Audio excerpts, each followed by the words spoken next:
Welcome to Islamic Life Coach School Podcast. Apply tools that you learn in this podcast and your life will be unrecognizably successful. Now your host, Dr. Kamal Akhtar. Hello everyone. Peace and blessings be upon all of you. I have done a lot of work on the topic of parenting, including webinars and workbooks, and all of that you can find in my Empowered Muslim Women program. That is my paid coaching program, but if you want access to my webinars for free, get on my email list by going on my main website and downloading the free PDF. That way you will get all the announcements for all the future webinars. I wanted to emphasize this topic of parenting more, so today's podcast is dedicated to this. If you're not a parent, it's okay. You might have interactions with other human beings that are younger than you, so you can listen on. A lot of thoughts in here will benefit you if you let them. Parenting is about cutes and cuddles until the kids start to gain some self-awareness and start to show signs of how social forces are shaping their upbringing. What you might have started to notice is the reflection of your own shortcomings in your children.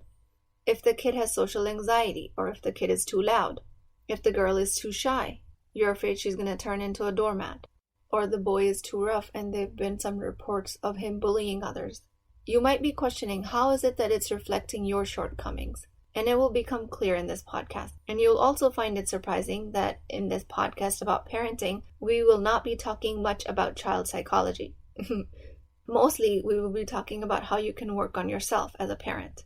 I feel like in the parenting world, it becomes one more thing to learn what's going on in your child's head so you can get in there and dissect it and use it in your favor. We always want to get into the child's psyche and optimize our impact on them as results. That almost seems violating to me. Of course, child psychology has a time and a place, but today we're going to be talking about it in context of ourselves. Because guess what? Our children are not in our control. So trying to control them through reverse psychology is only a temporary fix, if any, because they will eventually become smart enough to sense manipulation. So as always, we will be working on ourselves. When it comes to our children, it seems like worrying is the most natural and the most human thing to do. But let me tell you, worrying will not get you anything in the long run. If you're worried that there's a behavior that you think you should change in your child, then the emotion of worry did its job. It told you that you value children that can stand up for themselves, that can carve their own path, that have the strength to face adversity, and even if they find themselves broken, they can put themselves back together. If not by themselves, then they can find the right resources to help them get back together. Worry came to tell you all of this. It came to tell you that you desire a child to be self-sufficient. Ongoing worry plays absolutely no beneficial role. In the long run, we're trying to raise adults, and we're going to do it in a loving and supporting way. What that looks like is that the kids are taught these concepts like post-traumatic growth. Just because a child didn't score the winning soccer goal doesn't mean the world's coming to an end. Something that looks like a failure at face value is actually excellent opportunity for us to dissect it with them and have them grow with it. Let them feel the failure and normalize what the body goes through when they feel defeated. Oh, but for that, you have to normalize it for yourself first. Because how are you going to teach them to be okay with discomfort, to grow from it, when you can't stand it in your own body? You immediately fidget, move, act, or do something as soon as you sense discomfort in your body. You have to become exquisitely aware of your body to be able to parent, and you have to become comfortable with discomfort. If you know anything about mind management the way I describe it in this podcast, you know that your thoughts create your results, not your circumstance. And through this work, you might find that you could change your child's thought, and if you could figure that out, what they're thinking and feeling, you could change their results and make them live easier lives. You will have a tendency to do all of this. You will have a tendency to manipulate their thinking and feeling just so they don't feel awful. Because as a parent, our natural instinct is to protect them. But what if protection wasn't the best thing? And I don't mean don't protect them from overt danger. Of course, that is our responsibility to create a safe environment for our children. But I mean protection from every little nuance in the world. Because believe it or not, the world is not created perfect for you and for your child. And you might have learned that the hard way for yourself. All human beings are created with a natural tendency to grow from stress. Hear me out. Every organic system in the universe grows with wear and tear. Your children are no different. If you protect them from feeling discomfort, you're restricting their growth, all because you don't know how to respond to your own discomfort. This discomfort that comes in situations of apparent failure or hardship is not a bad thing. It's not to be eliminated or annihilated. It's to be used to grow with. It's like a weight in the gym. You use the discomfort to grow the resilience muscle against. And you can only provide that opportunity for your children when you yourself can stop judging the discomfort as being bad. So let's talk more about the discomfort about showing children their mistakes. For example, spitting toothpaste on the mirror instead of in the sink. I mean, how hard is it just to lower your head after brushing your teeth and spitting? I mean, the sink is right there. You know this is not the right behavior, and they can learn to change it. But you might have discomfort about pointing out what they're doing wrong, and even more discomfort about enforcing consequences. Again, don't make it about them, make it about yourself. What thought and feeling are you coming to the situation with? Are you upset that they'll never learn? They create so much work for you? Or are you curious as to how long it will take for them to learn? And are you feeling committed to let them take however long it takes to teach them? One possibility is that they're not going to come out of the bathroom until the mirror is clean. Another possibility is that you can brush their teeth for them. That might not teach them the lesson though. You might even say the kid is too small. They can't reach the mirror. In that case, you can give them a step stool and a sponge. Hold them up and show them the wiping motion and how to clean it. Keep in check when you drop into frustration and anger all throughout this correction process. If that happens, it needs to be addressed before you can implement any consequence. Consequences implemented from anger and frustration will turn into a control battle. But from a place of love or respect, there's no punishment, no actual consequences, because then you don't focus on the outside, you focus on the inside. What is it that you're thinking and feeling while going through your parenting motions? Keep that in mind. And if you can get yourself in line with higher quality emotions and thoughts, your parenting will up-level.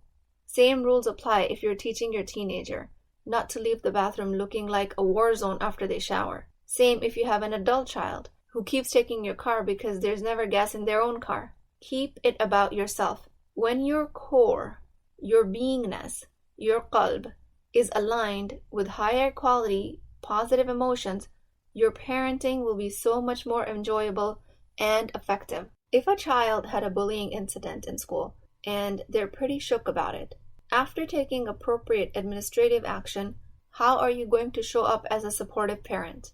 You might have a tendency to give the bully a piece of your mind, which again, you have the freedom to do, but it's not going to leave your child any better off. How are you going to normalize their discomfort and tell them that there's nothing wrong with them for feeling upset, and that despite of how good they are, things that happen in the world are sometimes unfair? Not always dwelling in the why does it happen to me? Why does it always happen to my children? Why did it have to happen at all? My question to you is, did it happen? Then that's why it should happen. Why fight reality? Use this opportunity to grow your resiliency muscles. Don't let it weigh you down. Our parenting in the long run becomes a mirror of our own shortcomings. We start to project our own fears and anxieties and insecurities in our children. We think that that's how they're designed. We think that's how the world actually is. When we talk to friends, we talk about kids, we think we're stating facts. We are not. We are projecting our thoughts onto our children and then replaying them as facts. Our children are the circumstance. They are outside of us. No matter how much you would like to believe otherwise, they are not in your control. And since they are outside of you, like any other definition of a circumstance, the only relationship you can have with them is through your thoughts. And the quality of these thoughts determines what kind of relationship you have with them and what kind of people they turn out to be. And ultimately, Allah subhanahu wa ta'ala guides them. We think if we are good enough, if we are involved enough, firm enough, loving enough, we can control the ultimate outcome. We actually can't. Our children's values in faith are theirs to create. All we can do is teach them to co-regulate with us, self-regulate, and then eventually regulate with the divine presence that is Allah. A crying, screaming toddler is a human being who doesn't intellectually know how to control the situation. They're not aware of what's happening inside their body, how to make sense of it, why it feels so intense, and how to regulate it. Any behavior in a child is a surface symptom of a thought and a feeling pair. And sometimes that pair is causing internal turmoil. And since they can't make sense out of it, they act out. Most of the time, even if you investigate, you will not be able to find out what that thought and feeling is that's causing them to act this way. But at times, parents get good enough at guessing what they think is going on with their child internally. In cases of toddlers and young children, you can take a guess. Maybe it's hunger, maybe they're hot, maybe they have a dirty diaper. But as the kids grow, so do their experiences, and they become more complicated. And for us to think that we can label their experience from the outside and call it accurate is a little short-sighted. You are welcome to label it for them. You can teach them, maybe you're experiencing frustration because your sister ate your ice cream. You can ask them, are you angry because your friend took your Pokemon cards? You can help them see from an early age to separate themselves from their environment in a way where you can show them that their thinking is creating their feelings. The friend or the sister is not. Continue to point it out to them, but always understand that you are taking a guess, and you're taking a very accurate guess in your opinion about what they're thinking and feeling. But it is still a guess. Never force it on them and tell them with authority that that's how you're feeling. If they say no, then accept it. If you help them label their anger and they say no, they're not feeling angry, then don't invalidate their statement, their experience. Accept it at face value. Agree with them. That way, they don't learn to invalidate their own experience. Because imagine a child is telling you they don't feel angry, and you keep telling them, but yes, you are angry. This way, if you don't validate their experience, then they learn to not trust themselves. That opens doors for others to invalidate them further, and they don't stand up for themselves in the future, because this way they've learned that their experience is wrong. This becomes an ongoing process, but the learning starts with you as a parent. At a very young age, they don't have a developed enough nervous system to regulate themselves. They depend on you for your cues of safety so they can keep their own nervous system grounded and calm. With enough guidance, you can start to instruct them on how they can regulate themselves. And depending on that maturity, you can show them how they feel sad, but the bully does not cause sadness and upset. For these types of explicit teaching, you would have to keep in mind their age and their level of maturity. Teenagers can be particularly challenging for some because while they seem like they have an intellectual capacity to understand this design, they might not have enough thought control and insight to be able to actually do it. The brain function of the insight and self-regulation develops in the late 20s, especially in today's hyperlogical society. Far too much dependence on logic and constant dopamine hits, quick fixes of instant gratification can delay the maturity of the prefrontal cortex, or the part of the brain that is responsible for insight and regulation. With the logical part of their brain developed, teenagers can argue up the wazoo, but when asked to slow down and reflect and figure out how is it that they're feeling and why do they think they're acting like this, any kind of self-reflection activity and they might be lost. And this is not to single out young adults. Even adults in this day and age live a completely disconnected life with their bodies. With video gaming, quick access to communication, constant on-demand programming on TV, all of that has really polished all of our reflexive muscles, especially our teenagers. But our reflective muscles are really weak. With this, the society is becoming more and more about short-term gratification, and that our teenagers need our support in learning long-term gratification. And they need our help and support until their own self-parenting part of the brain develops. That is the higher brain, the prefrontal cortex. When you're trying to make your kids perfect, or when you're trying to make their lives perfect, you're energetically asking to fill a hole that is in yourself. When you think something has gone wrong in your child's life, or that you must smooth out all of the wrinkles in their way, you're reflectively trying to do that in your own life. What you don't realize is that struggles can make them stronger, just like at some level struggles made you stronger. What you see to be their struggles in their life are actually struggles in yours. There are socialization forces out there that made you the person that you are today, and you don't want any negative socialization forces acting on your children. While this is a very noble intention in its own right, you're not doing them a favor by protecting them for outside forces. Real parenting is about preparing them how to deal with these forces while supporting them. This looks different for every age group. And within an age group, it looks different for neurodivergent children versus neurotypical children. Neurodivergent children are any child diagnosed with ADHD, depression, anxiety, being on the autism spectrum, versus the rest of the population, which is neurotypical children that don't have any of these diagnoses. The way it helped me to think about this is, why am I trying to control their circumstance? Because it is up to their thoughts and their nervous system to interpret it how they want. Sometimes they interpret their environment in a way that is supportive of them as a human being and their spirituality. Sometimes they interpret it in a way that is detrimental. Their interpretations cause their feelings and actions. I do not cause those results. And we have the power of dua and belief within ourselves and Allah subhanahu wa ta'ala to guide them. Your parenting technique is a microcosm of your life in general. The way you're showing up as a parent is the reflection of how you're showing up in your life. If you've been traumatized, you will be hyper vigilant about saving your kids from any trauma.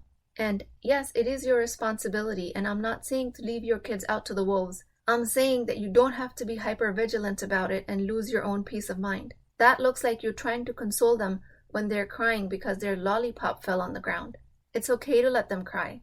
It's okay to let them feel hurt. If you yourself were a hyperactive, hyperachieving person growing up, then your tendency will be to overschedule their activities, their socialization, and their academics. And if you're afraid yourself to be bored, you're not going to let them be bored. And it's actually been proven to be very healthy to let the kids be bored. It opens up their creativity. If you've always dismissed your feelings and the related sensations in the body that these feelings generate, if you've done that all of your life, then you're going to get really good at dismissing your children's feelings until you inevitably train them not to pay attention to their own bodies. And the pattern continues. If you want to improve your parenting skills, a great way to do it is improve parenting yourself. Become masterful at your mind and your emotions, and your parenting will automatically up-level. If you examine closely, you will see that you are a mirror of self-critical thoughts. That's how you're showing up in your life. Parenting is not a unique situation. Your brain is a universal meaning-making machine. What meaning it makes out of other circumstances, it will copy and paste in parenting as well. If you're controlling in other ways, while rationally knowing that you can't control others, you will try to control your children and be frustrated when you're unable to do it. The problem is that you're mostly unaware of these thoughts about control, because this is mostly a given in society that you're supposed to be able to control your children. It is such a universal teaching, but you're totally constantly fighting reality in this case because they're not in your control, no matter how much you believe it to be true. In this context, learning about your own mental and emotional and spiritual health becomes extremely important because you can actually explicitly teach them these tools, teach them about the model and how their thoughts create their feelings. And I have many clients that certainly do that. And I do that with my own children as well, depending on the situation. And a part of this explicit teaching will include being okay with being imperfect. It's okay to be afraid and not to be able to do things, and fail and learn from the mistakes, and be able to forgive yourself. You can teach them all of that through language and through real-life examples. But it is also extremely important to teach them these lessons in an implicit way, in a way where you teach them through examples in your own life without ever having to use your words. You can show them how their mom stands up for herself and her family, but she does it with true respect for all human beings involved. And sometimes that looks like not agreeing on something. And sometimes that level of respect looks like being in conflict. You show them that their mom makes mistakes, and she is verbal about how difficult it is for her to make these mistakes and how to get over them. She tries and she fails, and that's okay too. When we teach our children that we are imperfect human beings, it normalizes their mistakes for them. When we teach our children that we are perfect human beings, on the other hand, by never showing our mistakes, always pushing them under the rug, and always dismissing our failures and our feelings, the kids don't learn the real lesson that everyone is an imperfect human being. And when they make their own mistakes, which they inevitably will, they internalize the mistake thinking that it wasn't supposed to happen this way and that there might be something fundamentally wrong and broken about them. Your comfort with admitting your mistakes is one of the biggest and most valuable lessons you can teach your children. Showing them that you're not strong through the lack of mistakes, but because of them. This also teaches them the genuine art of repentance, asking Allah subhanahu wa ta'ala for forgiveness. Because once you realize your mistake and you correct your path and you ask Allah for forgiveness by doing istighfar, you are considered forgiven, unless you don't forgive yourself. And the way we do that is by thinking that mistakes aren't natural and that we are fundamentally broken. I hope you guys see the depth of this lesson that you can teach your children. So far we've learned that in order to be a good parent, you have to be a really good parent to yourself. Treat yourself with firmness and respect, and you will automatically be a great parent. You can be firm with your children, and you can love them, and you can be firm with them and be their friends. If my child hides dinner behind a cereal box and then eats dessert after telling me that she finished her dinner, and I discover her untouched plate, she is not getting any of her screen time. Lying is not acceptable. Of course, there will be a meltdown on this consequence. There will be a lot of blame. You don't care about me. You hate me. And I will let all of it happen. I will offer her a hug for comfort. Sometimes she rejects it. Sometimes she takes it. But I will always help her separate from her actions. She is not bad just because she did something bad. She is always a pure soul. It's just that I value honesty, and I want her to value honesty in her life. Lying is not acceptable. I love her with her behavior of deception, and I create consequences. Now, of course, her brain will make it mean that this is the end of the world, that she didn't get her screen time for the day. The dopamine response of gaming and videos is so strong that she will actually be feeling the physical pain of withdrawal, just like adults feel the withdrawal pain if they don't get their coffee. And I will support her through that. It might look like she wants to be alone. It might look like that she wants cuddles. Or it might look like she's shouting and being disrespectful. And I keep pointing out, are you angry? Is it possible that you're upset? And I continue to help her separate from her actions, while remaining firm on the consequences. You can absolutely deliver consequences from love and respect. That will require you coaching yourself and becoming aware of your own emotions. The emotional energy getting them to do stuff should not be of manipulation and control.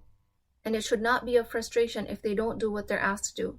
The emotional energy behind your actions as a parent should be of respect, of them being an independent human being, and of course of love, if not for anything else than for the sake of Allah.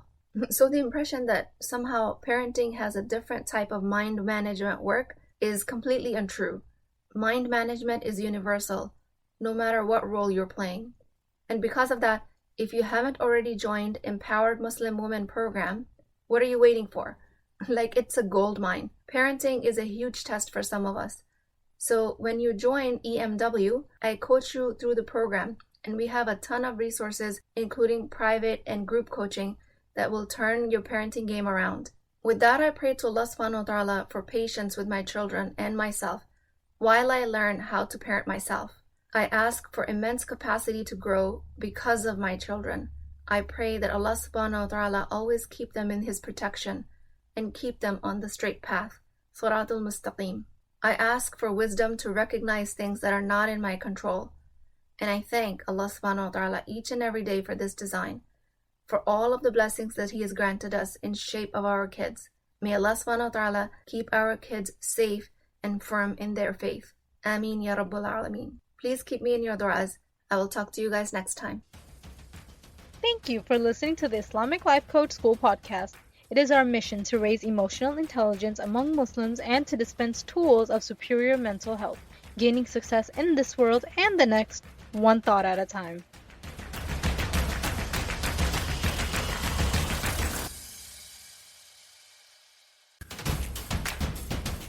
If you're interested in getting coached by me, I'm offering a very affordable opportunity to do that with Wisdom Wednesdays. This is not a course, not a lecture. This is an opportunity for live coaching, real change with Islamic adab and etiquette. You do not need more information. You actually need a space to create change. At $19.99 a month, which is the price of takeout dinner, you as a Muslim woman will create confidence, intimacy, and connection, without shame or fear of judgment, because your privacy is my highest priority. So join at www.islamiclifecoachschool.com. Resources, Wisdom Wednesdays. I'll see you inside, inshallah.